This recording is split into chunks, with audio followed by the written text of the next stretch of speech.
And we're joined now by Maryland Democratic Governor Wes Moore. He's a member of the Harris campaign's National Advisory Board.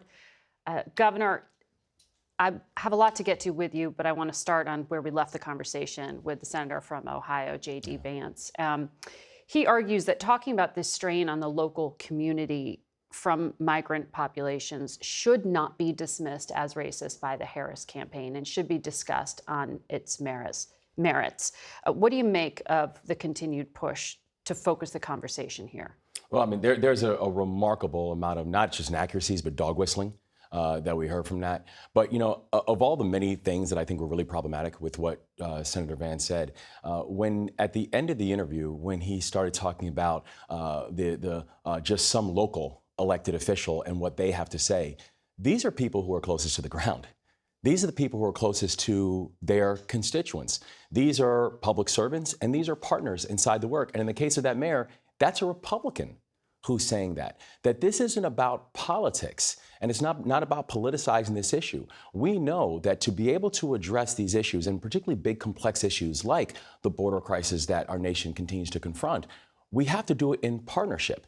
And I think when you're hearing those kind of comments from someone who's aspiring to be the vice president of the United States, I think for all of us as local and statewide elected officials, it just gives a sense about how he views partnership and how he views the intelligence that's coming from us who are on the ground having to deal with these challenges. The governor of Ohio, a Republican, also again today said the claims being made there were not borne out by fact.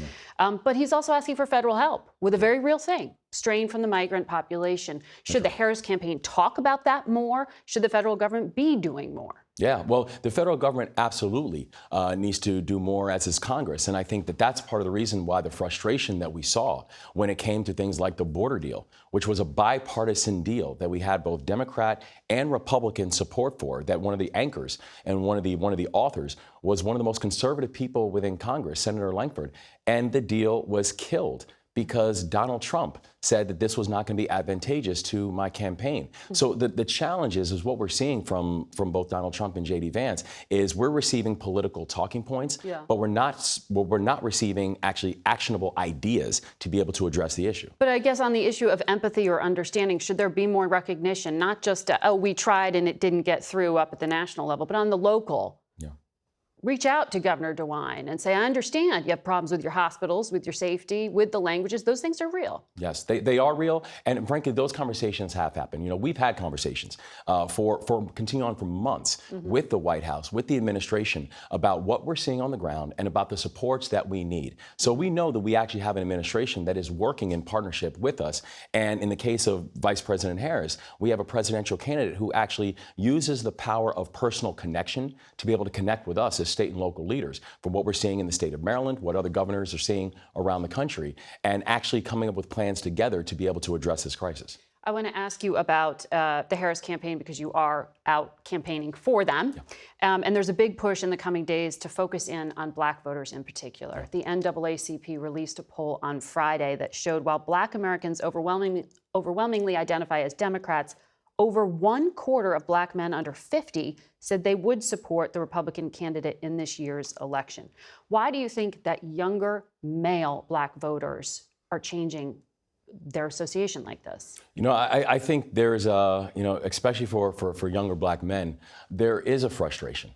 But it's not necessarily frustration with Vice President Harris, and it's not even frustration with the Democratic Party. Frankly, it's a frustration of the pace of progress in America. You know, I think about my state. In my state, when I was inaugurated, we had an 8-to-1 racial wealth gap in the state of Maryland. And that's not because one group was working 8 times harder. That's because of historical policies and circumstances. When I'm the third African-American ever elected governor in the history of the United States. That's not because I'm only the third African-American ever qualified to be a governor. And so I think the thing that we continue to see, and frankly, I think that debate was actually a perfect illustration, where for many of us, we grew up being told by our family members, you've got to work 10 times as hard in order to get ahead, in order to get an opportunity. We saw Donald Trump walk on that debate stage uniquely and historically unprepared. And because he thinks he can win on a whim. And so I think the frustration that people feel is real, but I think the thing that we're continuing to push to a lot of voters, particularly African-American voters, is that Donald Trump is a vessel to the skepticism.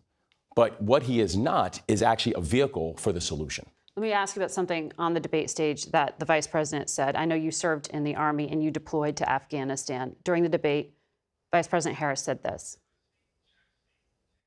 As of today, there is not one member of the United States military who is in active duty in a combat zone in any war zone around the world, the first time this century.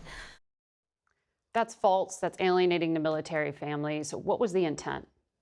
Well, I think what the intent was that this is not, counter to the convictions of the Trump administration that somehow our world was safer under him, or we had less people in conflict. That is just not true. But I think the really important thing to remember is that we do have people who are in harm's way every single day.